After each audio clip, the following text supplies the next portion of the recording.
kematian karena COVID-19. Misalnya pada pertengahan tahun 2020, COVID-19 dideteksi 13 kali lebih mematikan dari flu biasanya. Namun pada awal tahun 2022 ini, COVID-19 diprediksi yang Omicron diprediksi hanya 2 kali lebih mematikan dari flu. Jadi Omicron ini hanya 2 kali lebih parah dari penyakit flu. Sejak 44 hari dari tanggal 1 Januari 2022, kasus puncak Omicron sampai dengan saat ini belum melebihi puncak Delta di tahun lalu. Padahal jika kita merujuk ke negara lain, puncak Omicron biasanya 3-4 kali lebih tinggi dari puncak Delta. Tingkat rawat inap rumah sakit dan tingkat kematian juga masih jauh lebih rendah daripada periode Delta. Tapi ini juga tidak mengurangi tingkat kehati-hatian kita.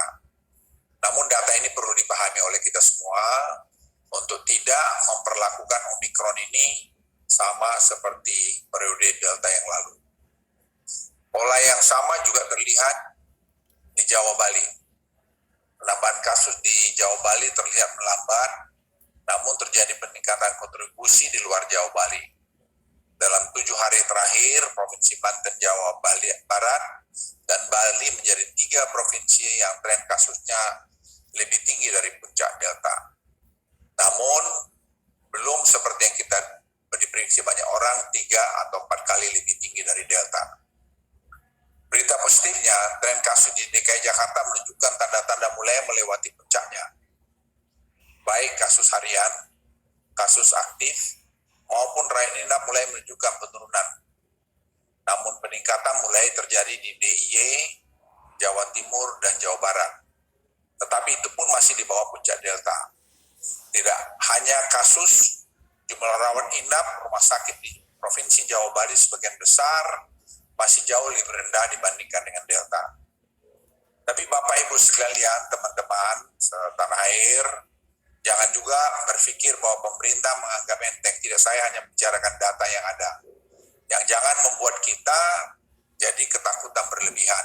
Tetapi tetap kita harus berhati-hati menghadapi perilaku dari Omicron ini yang masih banyak juga yang belum kita tidak tahu. Hari ini, bed occupancy ratio yang dipublikasikan oleh pemerintah sebenarnya belum mencerminkan kapasitas maksimum.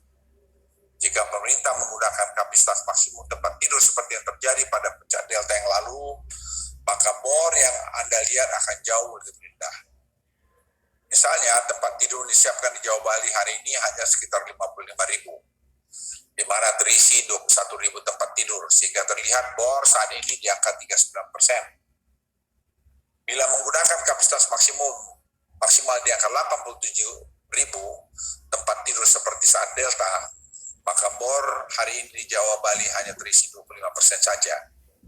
Angka ini masih jauh di bawah standar WHO, yaitu sebesar 60%. Satu catatan lainnya adalah terkait tingkat kematian. Pada tingkat kasus harian yang sama pada 13 Februari yang lalu sebanyak 44.000 kasus, tingkat kematian harian pada periode Delta mencapai lebih dari 1.000 kematian per hari dibandingkan dengan 111 yang terjadi kemarin. Teman-teman media dan seluruh masyarakat Indonesia saya cintai, dengan data tersebut saya meminta masyarakat tidak perlu terlalu khawatir berlebihan ketika kasus masih naik cukup tinggi atau ketika sekitar kita mulai banyak orang terkena infeksi dari varian ini. Bahkan di kantor saya sudah cukup banyak yang melakukan tes dan hasilnya positif. Nah, termasuk di keluarga saya, anak cucu saya, supir saya dan sebagainya. Namun dari pengalaman kita semua itu, saya kira sekeliling kita sama, mereka tidak terlalu lama kemudian menjadi negatif kembali. Mereka hanya perlu diisolasi mandiri, mengkonsumsi obat-obatan yang dianjurkan dan beristirahat di rumah. Karena data menunjukkan bahwa sebagian besar masyarakat terinfeksi hanya mengalami OTG bahkan gejala ringan. Saya perlu menegaskan bahwa mereka yang bergejala berat hingga meninggal teridentifikasi sebagai orang-orang yang memiliki komorbid, lansia atau belum melakukan vaksinasi lengkap. Kelompok-kelompok inilah yang perlu diwaspadai, membatasi aktivitas pribadi hingga mawas diri. Saya mohon sekali lagi, jangan ada rakyat diprovokasi untuk tidak mau divaksin. Karena rata-rata yang meninggal itu adalah orang yang belum divaksin lengkap, apalagi belum di booster, dan apalagi sudah memiliki komorbid dan juga sudah tua. Kita punya tanggung jawab pada sekeliling kita masing-masing. Diharapkan pada karakteristik Omikron yang berbeda dengan varian Delta, dan melihat perkembangan situasi rumah sakit yang ada, dengan tetap mengedepankan aspek kesehatan, pemerintah masih melihat adanya ruang bagi kita untuk tidak menginjak rem terhadap ekonomi terlalu dalam. Ini dilakukan semata-mata terus menjaga keseimbangan sektor kesehatan dan ekonomi tetap baik. Untuk itu, periode PPKM minggu ini, pemerintah akan menyesuaikan kembali batas maksimum work from office di level 3 yang sebelumnya 25% menjadi 50% atau lebih. Selain itu, aktivitas seni budaya dan sosial masyarakat serta fasilitas umum seperti tempat wisata juga dinaikkan menjadi 50%. Detail dari peraturan ini akan tertuang nanti dalam Inmendagri yang akan keluar hari ini. Dengan begitu, para pedagang di pinggir jalan, mulai dari tukang gorengan, tukang bakso hingga para pekerja seni seperti penampilan wayang dan para aktor drama dapat tetap melakukan aktivitas dan tidak perlu dirumahkan akibat dampak kebijakan ini. Namun saya titip penerapan protokol kesehatan harus tetap disiplin, utamanya dalam penggunaan masker. Dan sekali lagi juga jangan lupa untuk melakukan vaksinasi 1, 2, dan booster, karena vaksin sangat cukup. Saya ulangi, sangat cukup, tidak ada masalah. Secara spesifik saya juga meminta kepada pemerintah daerah dan Forkompinda setempat agar berhati-hati dan tetap humanis dalam tiap melakukan himbauan pada masyarakat. Utamakanlah penerapan protokol kesehatan dibandingkan sekedar membubarkan. Saya ulangi, utamakanlah penerapan protokol kesehatan dibandingkan sekedar membubarkan. Pemerintah juga sangat berhati-hati dalam menerapkan kebijakan karantina bagi PPLN. Ketika beberapa negara di dunia sudah menerapkan bebas karantina untuk masuk ke negaranya, pemerintah akan tetap menerapkan kebijakan karantina 5 hari bagi PPLN.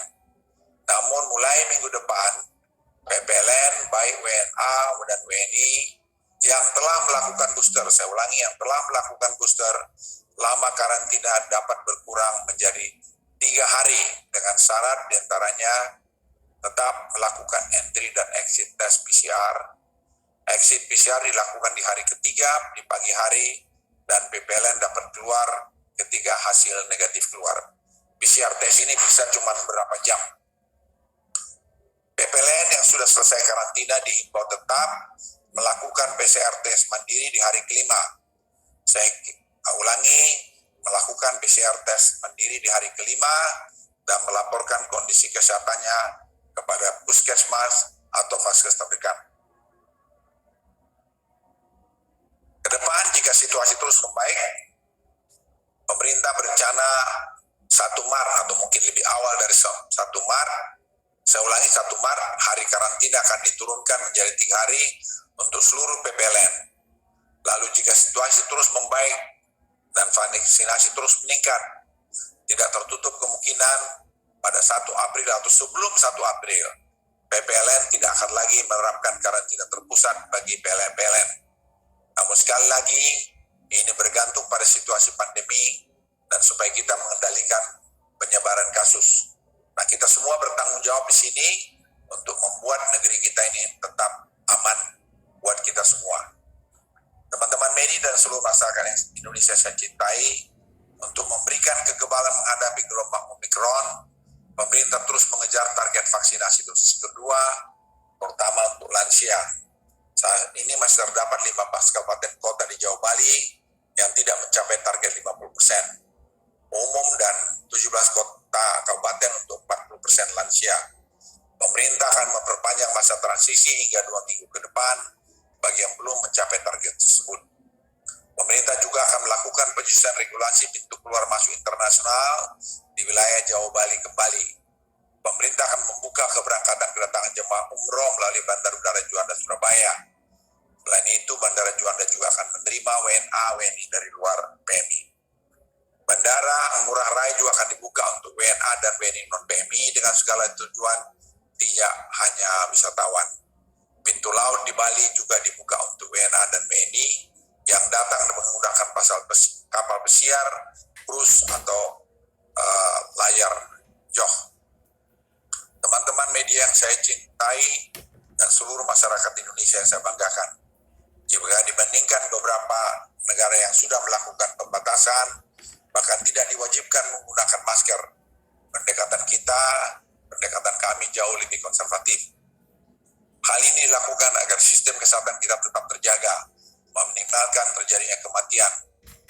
Karena menurut kami kehilangan satu nyawa sangat berharga. Setelah 2 tahun kungkung di pandemi COVID-19 ini, rasanya kita harus siap beradaptasi dengan ketidakpastian ini. Pemerintah minta masyarakat tidak perlu panik dengan varian Omikron, namun kata kita hanya perlu waspada dengan tetap terus menerapkan protokol kesehatan. Marilah kita terus berdoa dan berusaha semoga Tuhan Yang Maha Kasih senantiasa memberikan kesehatan dan keselamatan buat kita semua dan kita keluar dari badai COVID-19. Terima kasih. Wassalamualaikum warahmatullahi wabarakatuh.